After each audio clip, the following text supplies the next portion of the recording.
तर मित्रांनो नमस्कार. तर आजच्या एपिसोडमध्ये जी राणीची आई आहे आणि बाबा आहेत तिला बोलतात की देवावर विश्वास ठेव, सगळं काही ठीक होईल.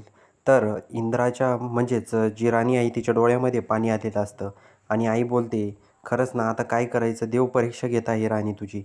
राणी बोलते, मी अजून खचलेले नाही आणि मी अजूनही माझी बत्तीशी देवाला दाखवणार आहे. कारण मी अजूनही देव माझी परीक्षा घेत आहे. माझ्यावर आरोप नाही आहे, आरोप झालेला आहे चोरीचा, पण त्या गोष्टीला मी सामोरं जाणार आहे, असं राणी आपल्या आईला आणि बाबाला सांगत असते.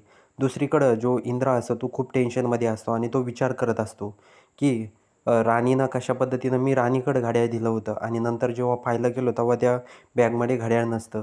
तेच इंद्रा विचार करत असतो आणि तो बोलत असतो की आपण कोणाचं ऐकलं पाहिजे, आपल्या मनाचं का आपल्या डोक्याचं, असा विचार करत असतो. तेवढ्यात इंद्राचे जे वडील आहेत आबा तिथं येतात आणि त्याचा चष्मा घेतात आणि बोलतात, धर ह्यो इंद्रा चष्मा आणि हे बघ, तू एक बिझनेसमॅन आहे आणि तू एक कंपनीचा जबाबदार MD आहे, त्यामुळं तू त्या पद्धतीनं विचार कर, असं त्या ठिकाणी इंद्राचे वडील आबा त्याला सांगत असतात आणि म्हणतात, हे बघ, तुझ्यावर सगळ्या निर्णयावर सगळ्यांचं लक्ष आहे, तू सगळ्या कामगारांचा एकमेव MD आहे, त्यामुळे तुला त्या पद्धतीनं विचार करायचा आहे. तर इंद्रा बोलतो, तुम्हाला काय बोलायचं आहे मला कळतं आहे आबा, पण या प्रकरणाशी आपल्या कारखान्याचा याचा काही संबंध नाही आहे.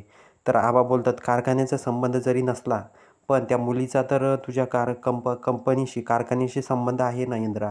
तुझ्या एका एम्प्लॉईवर तो आरोप आहे आणि तो आरोप तू एक मनाने विचार कर, तो खरा आहे की खोटा, असं इंद्राला आबा सांगतात. तर दुसरीकडं जी राणी असते तोच विचार करत असते की आपल्यावर चोरीचा आरोप झाला आहे, आपण काय केलं पाहिजे.